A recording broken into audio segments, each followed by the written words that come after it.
Hebreus 9, verso 27, diz assim: da mesma forma, como o homem está destinado a morrer uma só vez, e depois disso enfrenta o juízo, assim também Cristo foi oferecido em sacrifício uma única vez para tirar o pecado de muitos, e aparecerá segunda vez, não para tirar o pecado, mas para trazer salvação aos que o aguardam. Vamos ler novamente, verso 27 de Hebreus 9, diz assim: da mesma forma, como o homem está destinado a morrer uma só vez, e depois disso enfrenta o juízo, assim também Cristo foi oferecido em sacrifício uma única vez, para tirar o pecado de muitos, e aparecerá a segunda vez, não para tirar o pecado, mas para trazer salvação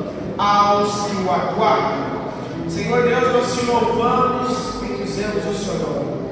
Muito obrigado, Senhor, por estarmos aqui, de poder participar de mais uma ceia, de poder fazer isso em memória do Senhor. Que a tua palavra, Senhor, possa abrir o nosso entendimento e coração, possa converter, Senhor, o pecado da justiça e do juízo, possa transformar a nossa vida, possa nos fazer colocar os nossos olhos fixos em Ti, Senhor, crendo nessa promessa e esperança para aqueles que o aguardam. É o que nós te pedimos nessa manhã, nos dá graça, sabedoria e entendimento acerca da tua palavra. Amém, irmãos? Irmãos, como eu falei, o capítulo 9 é o capítulo mais complexo. Isso todos os estudiosos falam. É o livro, é o capítulo mais complexo, referente a tudo que constrói aqui. Mas no livro de Hebreus, somente o capítulo 9, ele faz um comparativo. Ele faz um comparativo entre as coisas que aconteciam na velha aliança. Se você pegar o livro de Hebreus, você vai ver desde o capítulo 8, fala do sumo sacerdote, capítulo 9 vai falar sobre a adoração no tabernáculo, né, no lugar, no templo onde Deus ali era buscado, onde Deus era adorado. Ele no capítulo 9 vai falar sobre o sangue de Cristo, e aí ele vai fazer a comparação entre os sacrifícios que era feito e o sacrifício de Cristo. Então, aqui em Hebreus, ele constrói esse comparativo da velha aliança e da nova aliança. Amém, irmãos? Então, o que ele vai construir aqui? Ele vai construir que antes do sacrifício feito no templo para perdão de pecados, era um sacrifício repetitivo. É o que ele vai construir no contexto aqui, principalmente o capítulo 9, que é o capítulo que a gente leu. Agora, ele vai falar o seguinte: mediante a obra de Cristo, que Cristo fez pela humanidade, esse sacrifício repetitivo que era feito no templo para perdão de pecado, agora em Cristo Jesus, apenas um único sacrifício é suficiente. Ele vai falar também que antes do pecado era coberto. Ou seja, irmão, presta atenção nisso. Naquela época, as pessoas que pecavam, elas levavam o seu sacrifício ao templo, o sacerdote fazia aquele sacrifício em prol do pecado daquela pessoa, mas isso não dava a ela o direito de viver a vida redimida. Não, ele ainda precisava levar diariamente ou constantemente o sacrifício ao templo para perdão dos seus pecados. Agora, antes era assim. Agora, em Cristo Jesus, não é mais assim. Não é mais algo repetitivo. Cristo morreu pelos nossos pecados, ponto. Ele venceu a morte, ponto. Ele venceu o poder do pecado, ponto. Amém, irmão? Ele venceu. Antes, o sangue para a propiciação, o perdão do pecado, que é a propiciação, para a remissão daquele pecador, era o sangue de animais. Agora, na nova aliança, o sangue de Cristo é suficiente. Não precisamos mais sacrificar animais, porque Cristo morreu na cruz, o seu sangue foi derramado, e o sangue de Cristo é suficiente para nos redimir para nos justificar. Amém, irmãos? Pecados antigamente eram encobertos, não eram apagados, aniquilados. Agora, na nova aliança, o pecado é aniquilado. Está lá em Hebreus 9. Cristo aniquilou, ele venceu o poder do pecado. Antes era apenas um povo, o povo de Israel. Agora são para todos os povos. Antes era apenas o sumo sacerdote que podia entrar no Santo do Santo. Lembra? Aquele lugar que somente o sumo sacerdote entrava uma vez por ano para levar o sacrifício, para ver se Deus aceitaria o perdão em prol do povo. E quando Deus aceitava aquele sacrifício, o sumo sacerdote saía do templo, chegava diante do povo e falava: Deus aceitou o sacrifício, nós estamos perdoados. Somente o sumo sacerdote poderia fazer isso. Mas agora, em Cristo Jesus, mediante a obra de Cristo, o véu foi rasgado. O Santo do Santo foi aberto a todos nós. Um novo e vivo caminho está aberto a todos nós. Eu achei que isso ia ser um amém, glória a Deus. Bom, está quente aí, quiser ligar o ar, tá? Fala com o Léo, Serginho, liga. O caminho foi aberto. Todos nós temos acesso a esse novo e vivo caminho. Isso é maravilhoso, irmão. Então, o autor de Hebreus quer mostrar aos seus leitores e ouvintes, e nós também, é que o que Cristo fez é superior ao que a velha aliança exigia. O que o nosso Senhor fez, o que Ele nos prometeu, é superior, é maior, é grandioso, é algo que ninguém pode entregar, mas Cristo nos entregou. Querido, nós precisamos entender que todo cristão ele vive em dois mundos. Nós temos o mundo terreno e o mundo celestial. Nós vivemos nessa perspectiva de que nós estamos aqui agora, mas o aqui agora não é definitivo, ele não é eterno, ele é passageiro. Esse mundo que a gente vive hoje não vai ser eterno, ele um dia vai se acabar, essa vida terrena vai se embora, e nós voltaremos para Deus. Então esse mundo aqui vai passar, as coisas vão passar, e esse mundo não é o que Cristo nos prometeu. Ele prometeu a nós uma nova Jerusalém que descerá do céu e se estabelecerá sobre a terra. Não é sobre esse lugar, mas é uma nova Jerusalém que vai descer prontinha, acabada, perfeita, gloriosa, poderosa, e o nosso Deus tabernaculará.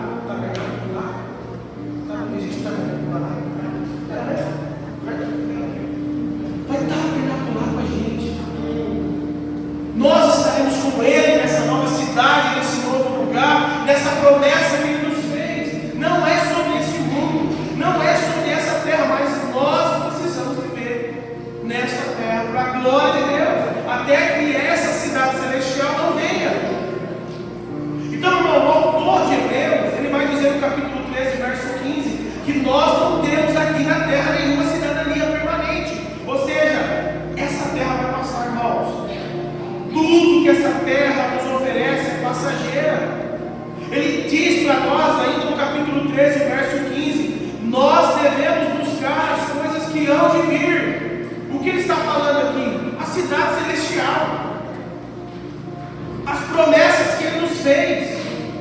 Nós devemos fixar os nossos olhos nas suas promessas, no que Ele nos prometeu, e não nas coisas terrenas, e não nas promessas terrenas, mas nas promessas celestiais, que ainda irão se cumprir. E ele diz que essa cidadania celestial, ela terá um reino inabalável e um reino eterno. E essa promessa é para todos os seus escolhidos. Quem crê que foi escolhido por Deus, chamado por Deus, perdoado por Deus, redimido por Deus? Foi para você, foi para nós. Esse lugar já está pronto. Já está pronto. Esse lugar já está preparado. E esse lugar é para nós, o seu povo escolhido, o povo que Ele redimiu, o povo que Ele separou. E que nós, irmão, reinaremos com Ele para sempre. O verso 27 é interessante, por isso que ele é complexo, porque parece que ele vai falar de duas coisas diferentes, mas uma coisa está ligada à outra. O verso 27 faz uma ligação com o verso 28. Porém, irmão, o verso 27 e 28 ele nos traz duas realidades centrais da fé cristã. O verso 27 fala sobre o destino da humanidade. O verso 28 vai mostrar a finalidade da obra redentora de Cristo. Parece que há dois assuntos diferentes, mas não é. O verso 27 diz que o homem está destinado a morrer o quê? Várias vezes, irmão? Quantas vezes? Então o que a gente aprende aqui? Não existe reencarnação. Não existe reencarnação, como os Kardec's creem, como os espíritas creem, né? Não existe reencarnação. Meu ancestral reencarnou nesse gatinho, e aí a gente fica emocionalmente ligado. O meu parente, que sei lá quantos bilhões de anos atrás, se reencarnou nessa. Meu irmão, no cristianismo não existe reencarnação no sentido que eles creem. Que nós podemos voltar à vida em outras coisas, em outro objeto. Não existe. O texto é claro, diz que o homem está destinado a morrer uma só vez. Aí a gente pode aqui abrir exceções de coisas que aconteceram dentro do contexto bíblico. Jesus ressuscitar Lázaro. Aí, né, de Elias ter ressuscitado o homem por meio dos seus ossos. Elias estava enterrado, estava no buraco enterrado. Enterraram Elias, tocou naquele homem morto, o homem voltou à vida. Isso é fé para crer nisso. Mas se tratando de vida, se tratando da realidade humana, o homem está destinado a morrer uma única vez. Então o que a gente aprende aqui, irmão? A certeza de que todos nós vamos morrer. A morte é uma realidade para todos nós, e um dia ela vai chegar para todo ser humano se Cristo não voltar. Amém? Se Cristo voltar, nós seremos levados, arrebatados por Ele. Isso será maravilhoso. Eu oro para que isso seja, que aconteça. Mas enquanto esse dia não vem, nós vamos desfrutar da morte sim. A não ser que Deus nos leve como Enoque, né? Antes, sei lá. Te agradei tanto de ti. Irmão, exceções. São coisas difíceis de compreender. Deus tem levado, arrebatado Enoque, corpo, alma e espírito, levou. Mas, enquanto esses mistérios não se tornam uma realidade, a vida, essa vida humana, vai desfrutar sim da morte. E a morte pode chegar a qualquer momento da nossa vida. A morte é a certeza de todos aqueles que vieram à vida. Ele diz no texto que o homem foi destinado a morrer uma só vez, ou seja, não vai ter segunda chance. Deus nos deu apenas essa vida, irmão, e essa vida que nós estamos vivendo hoje. E aí, o texto continua. E quando a morte chegar, o que nos aguarda? Vamos para o texto? Depois disso, vai enfrentar o quê? Depois que a morte chega, o que vai enfrentar, irmão? Juízo. E o que significa? Significa que todos, branco, negro, pobre, rico, mulher, homem, crente e não crente, todos esses irão prestar conta das suas vidas diante de Deus. Irmão, você parou para pensar nisso? Eu paro para pensar nisso quase todo dia. Principalmente quando eu falo na palavra, falo em pensamento, eu paro para pensar nisso. Talvez se eu fosse pego hoje nesse momento de ira, talvez se eu fosse pego hoje nesse momento de chateação, com o coração sobrecarregado, será que eu estaria pronto? Será que Deus levaria isso em conta? Será que Deus entenderia o meu momento? Eu não sei, irmão, só Deus sabe. Mas eu não quero ser pego de surpresa, eu não quero pagar para ver. E aí o juízo chega para todos aqueles que hão de morrer. E pastor, prestar conta do quê?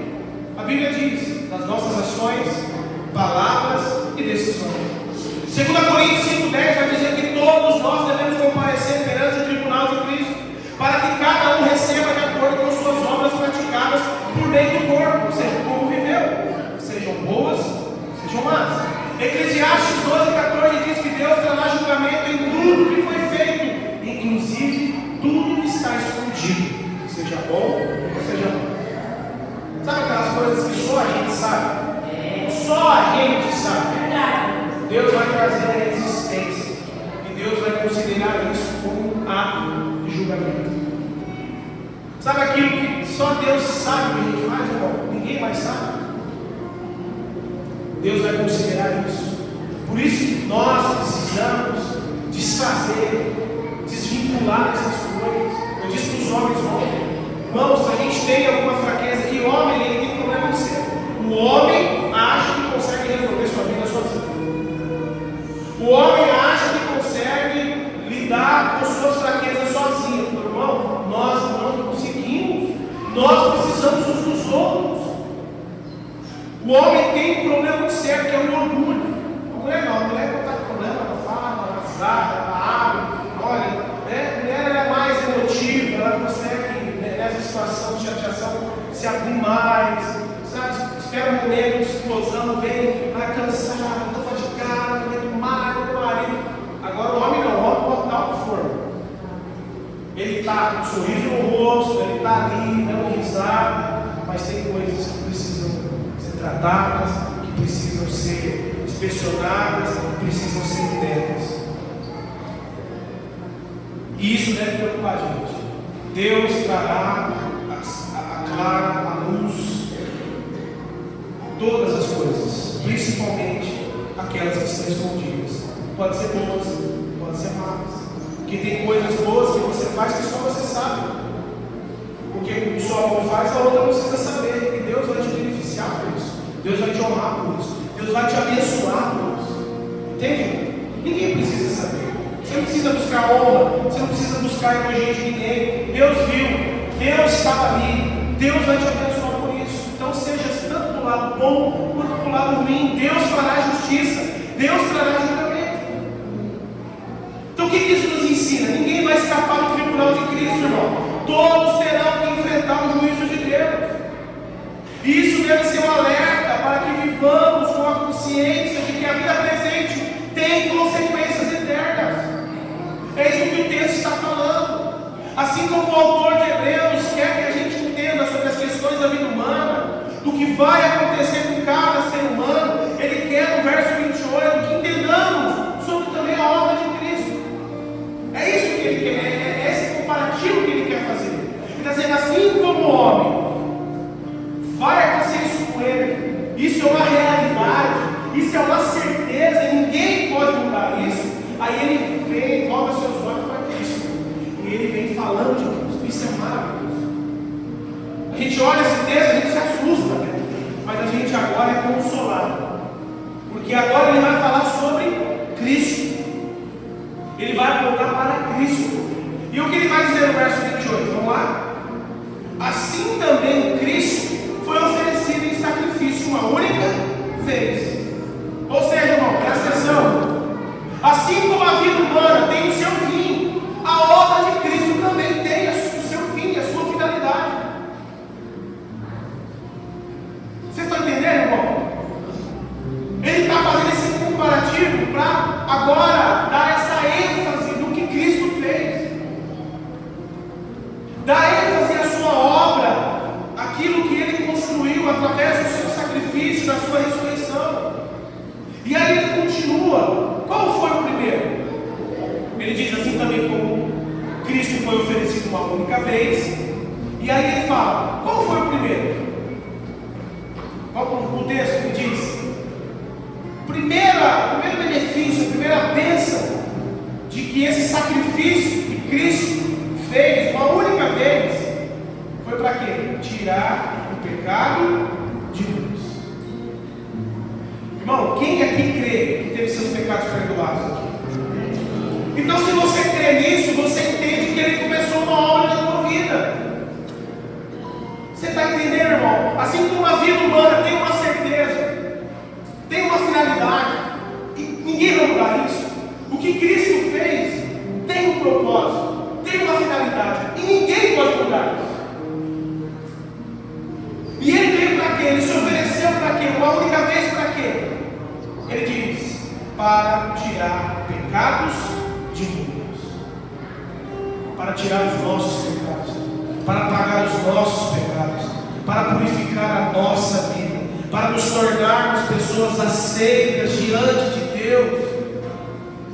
Só que a nossa esperança, irmão, não é apenas sobre a sua primeira vinda, mas sobre a sua segunda vinda. Porque é isso que ele vai dizer no texto. Vamos para o texto. O texto ele continua. Qual foi outra bênção, outra graça que foi nos dada pelo sacrifício de Cristo? Ele diz que Ele aparecerá a segunda vez. Olha que coisa maravilhosa. Cristo vai voltar. E Ele vai voltar, e Ele diz no texto, Ele vai voltar não para tirar pecados, porque isso Ele já fez. Ele já morreu em prol dos nossos pecados, Ele já se entregou em prol dos nossos pecados, o seu corpo foi esmagado, o seu sangue foi derramado, nós já fomos redimidos dos nossos pecados, nós já somos aceitos por Deus mediante a fé em Cristo Jesus e mediante a sua obra. Ele voltará não mais para tirar pecado, Ele vai voltar, e essa é a nossa esperança. Isso precisa encher o nosso coração, como encheu o coração dos apóstolos. Eles viviam com uma grande esperança.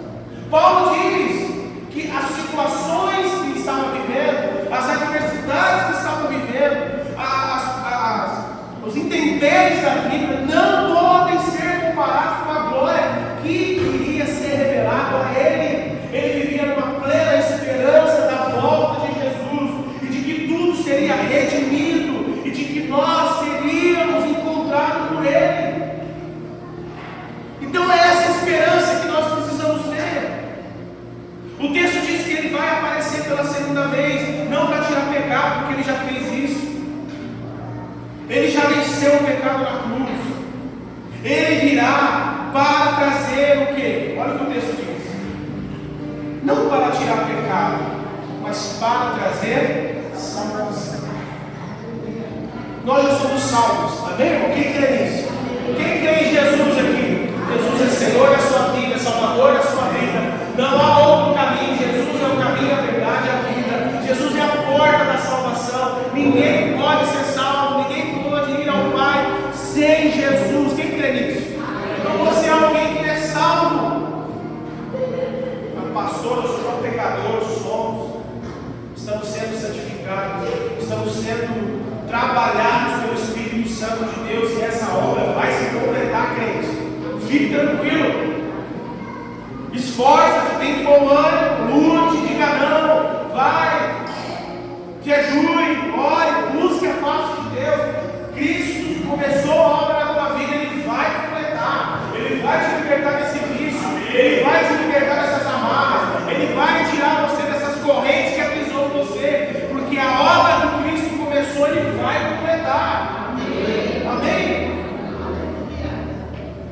Então é essa esperança que nós precisamos ter. Ele virá para trazer salvação. Você já é salvo. Mas essa salvação que Ele está falando aqui é uma salvação plena.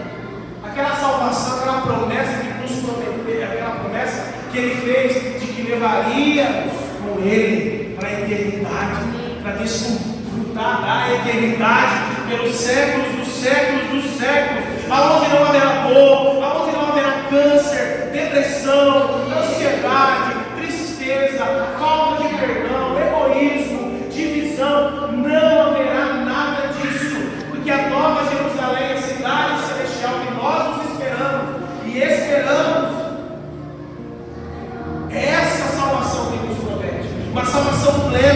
livre do pecado, livre das amarras deste mundo, livres da obra do diabo, da mão do diabo, das correntes malignas. É essa salvação que Cristo vai completar para trazer salvação, ser definitivamente salvos desse mundo do Deus desse século. Quem crê nisso? Mas isso é para alguém aqui, alguém no texto, para trazer salvação aos que o quê? Aos que o quê? Aos que aguardam. Aos que aguardam. Então esse é o segredo do texto.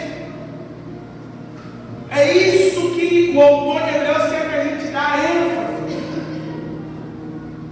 Aos que aguardam, e aos que aguardam é o que tem esperança. Os que aguardam é os que mantêm fé, uma fé sólida, firme e inabalável. Aos que aguardam são aqueles que não oscilam na sua confiança em Cristo. Aos que aguardam não são aqueles que estão murmurando por causa da vida que estão vivendo. Aos que aguardam não são aqueles que perdem a esperança diante de uma adversidade. Aos que aguardam não é aquele que escurece a fé quando a enfermidade vem, quando perde alguém querido. Aos que aguardam é aquele que diz como Jó: nu eu vim e nu eu voltarei, bendito seja o nome do Senhor. Aos que aguardam não é aqueles que perdem a esperança diante de uma situação difícil. Aos que aguardam é para aquele que tem uma fé inabalável, independentemente de circunstâncias, situações e adversidades da vida.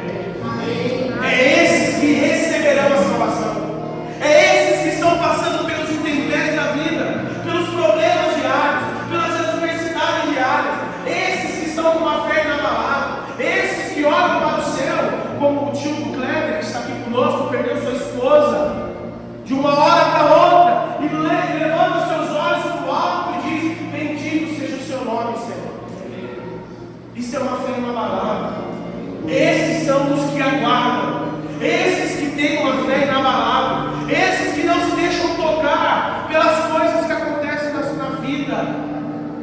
Entende, irmão? Essa é a esperança. É dessa forma que a gente deve se viver. Se a morte é uma certeza, e às vezes a gente não sabe lidar com ela, e nós prestaremos conta da nossa vida, o que Cristo fez é algo poderoso, é algo que ninguém pode mudar. É algo que ninguém pode tirar de nós: a vida eterna, a salvação, a cidade celestial, o lugar onde nós não vamos chorar mais quando perdemos alguém querido. Nós nos encontraremos com Ele na eternidade. Nós seremos irmãos em Cristo Jesus na eternidade. E toda lágrima será enxugada dos nossos olhos, toda dor será tirada do nosso coração. Mas enquanto estamos vivendo nessa terra, aos que aguardam, Ele vai trazer salvação para os que aguardam, para os que estão firmes, para os que estão inabaláveis, para que tenham uma fé firmada em Cristo e tendo a esperança de que Ele voltará e restaurará todas as coisas. Filipenses 3, 20 e 21 diz que a nossa cidadania está nos céus, irmão.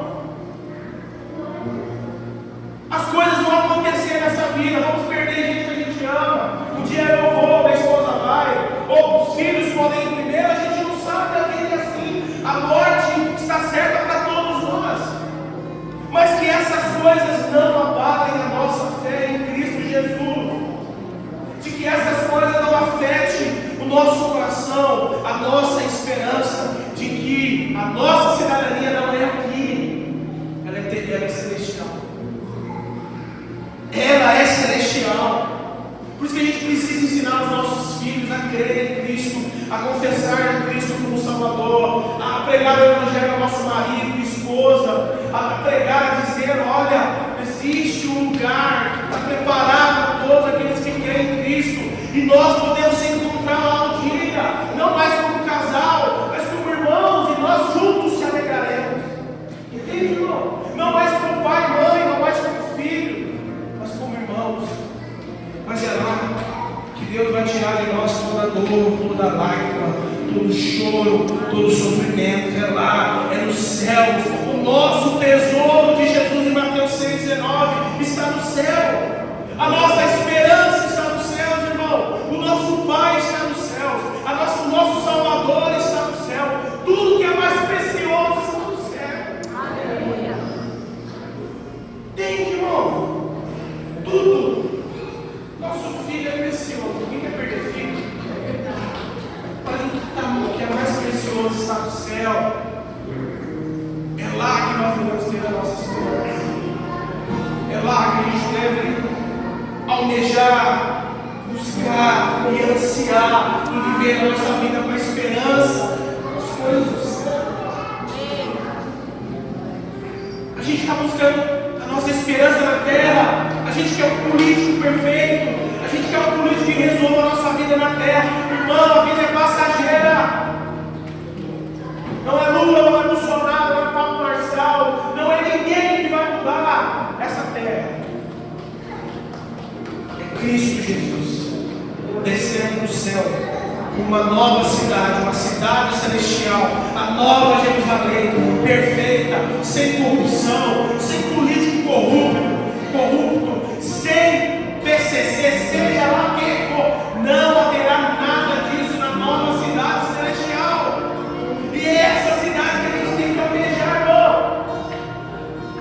Vamos viver como cidadão, vamos votar como cidadão, vamos escolher o que é certo, pessoas mais decentes, vamos sempre fazer isso, mas tendo a nossa mente voltada no único lugar para a nova Jerusalém.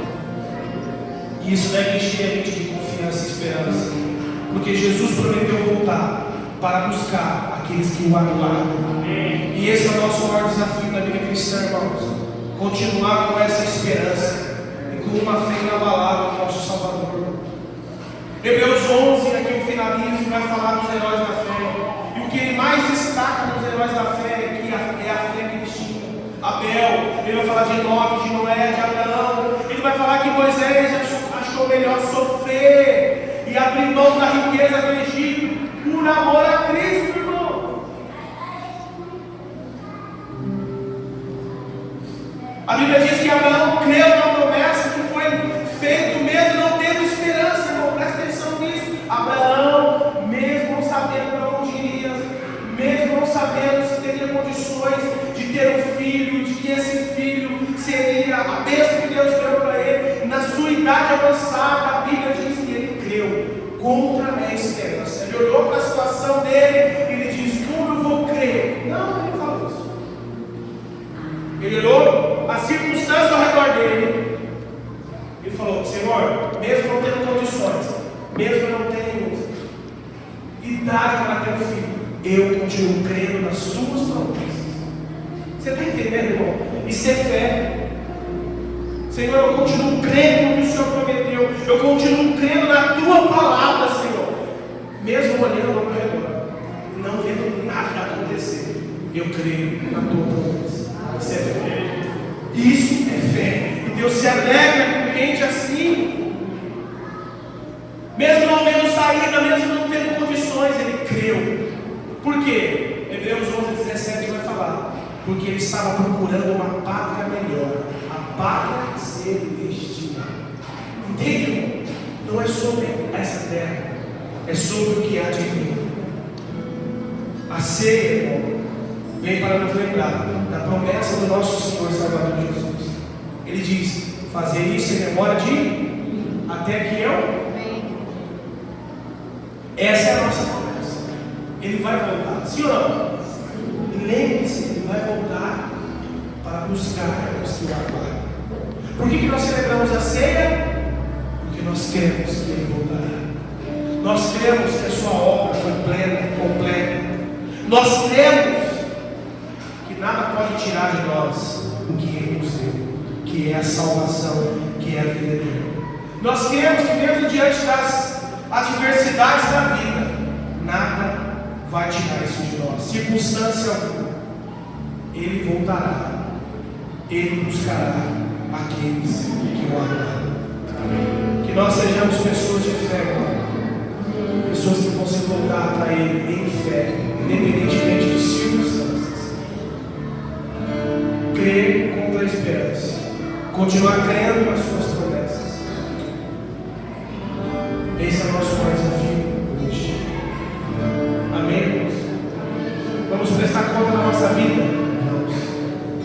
Que nós sejamos encontrados por Ele justos. Que nós sejamos encontrados por Ele se esforçando para viver o que agrada. E lembre-se que Cristo fez, nada pode tirar de nós, que é a salvação, a vida. Fazer isso em memória de mim, até que eu venha. Me aguarde, me espere. Eu vou voltar, eu vou mudar as circunstâncias de vocês. Eu vou tirar de vocês a dor que está no seu coração, o choro, a tristeza. Eu vou arrancar de vocês. Eu vou te dar uma nova e viva esperança. Que nós sejamos assim, firmes, com uma fé inabalável, na espera do nosso Senhor e Salvador Jesus Cristo. Amém? Vamos cear? Amém? Vamos orar? Põe as suas cabeças.